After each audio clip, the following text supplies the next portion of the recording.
So everyone, I'm with Sammy over here. We're at Gallicus Brewery. When did this place begin its operations? When was it founded? We just celebrated our fifth anniversary in February.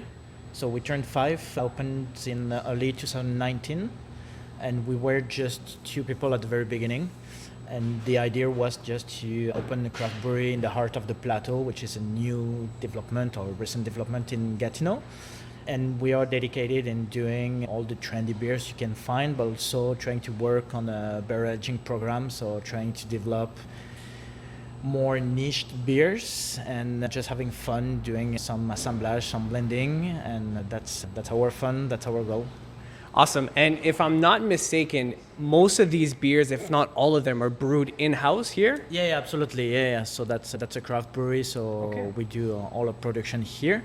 And we sell most of the production in the region, in the Outaouais region, and we send some stock in the rest of Quebec too. Yeah. That's awesome. And how many beers can someone find here? How many types of beers do you create? It varies, so it's a bit seasonal. We tend to release stronger beers during the winter time, of course. Today we're drinking a lighter one, which is a Mexican lager. It's only 4% ABV, so perfect with the sunny day. Yeah.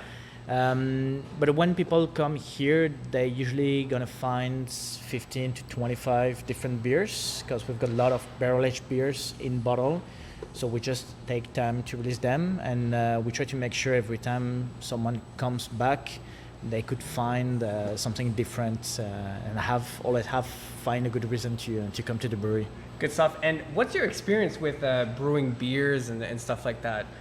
So I had started, of course, prior to opening the brewery. I started as a home brewer. I must have had brewing 5 years prior to the opening.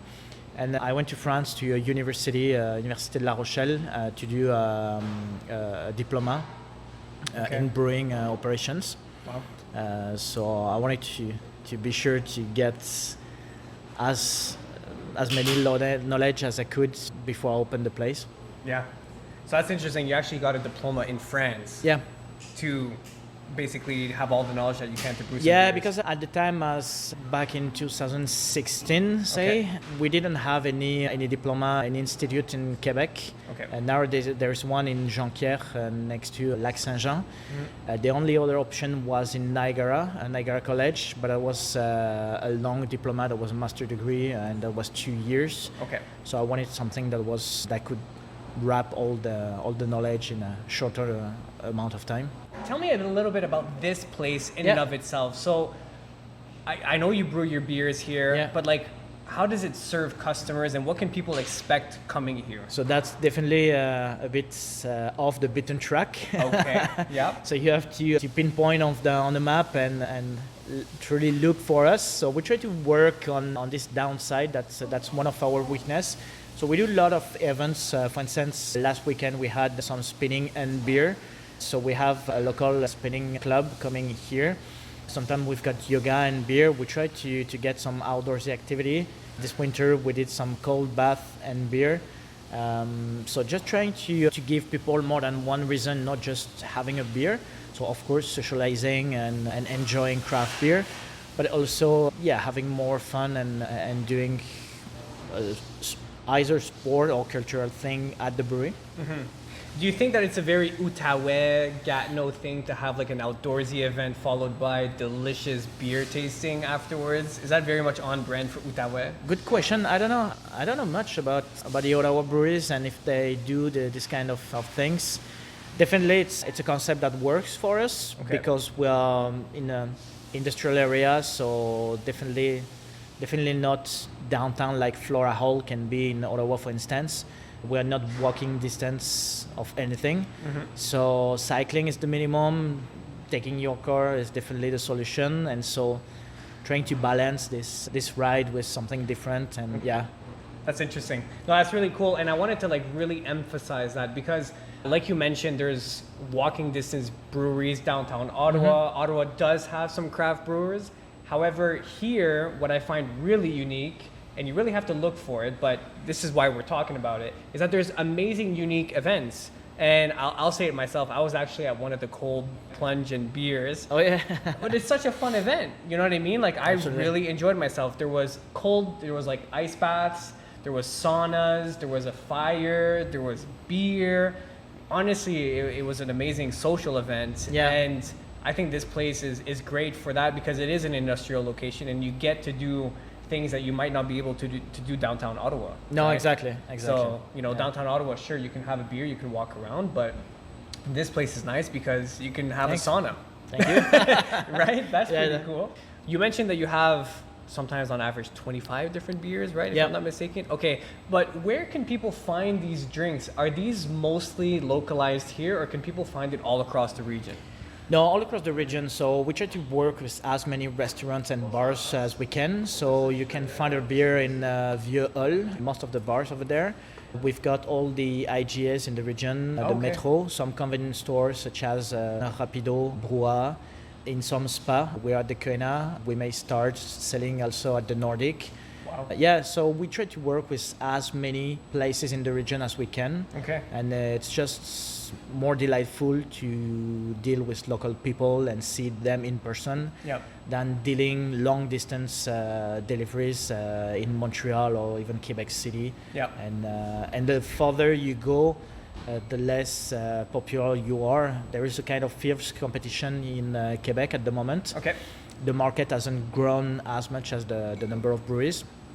So that's the reason why we decided to refocus more in the region. We're just 3 people at the moment, so Okay. we're a small team and trying just to focus all the effort on local. Yeah.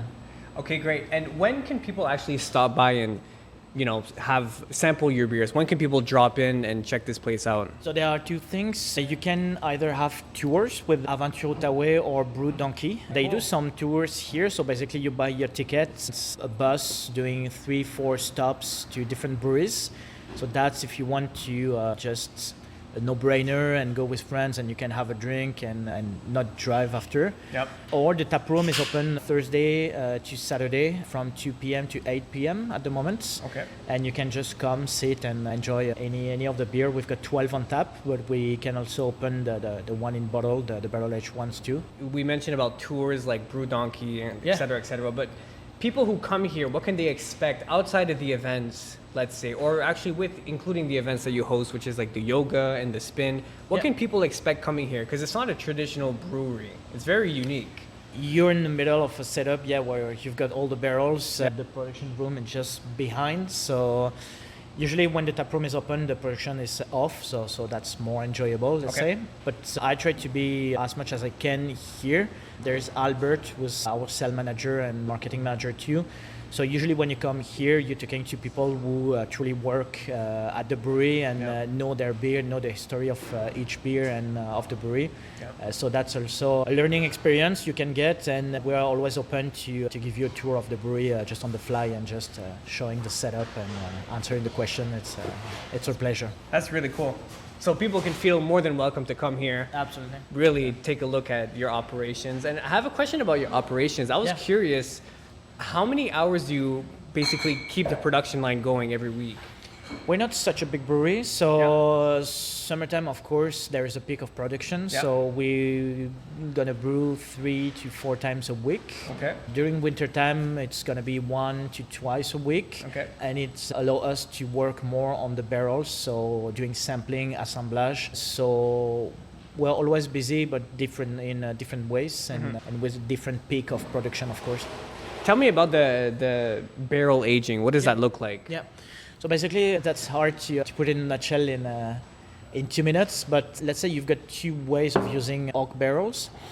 You've got barrels such as the ones, the green or red ones, which were used in distillery previously. So when we get them, they were freshly emptied.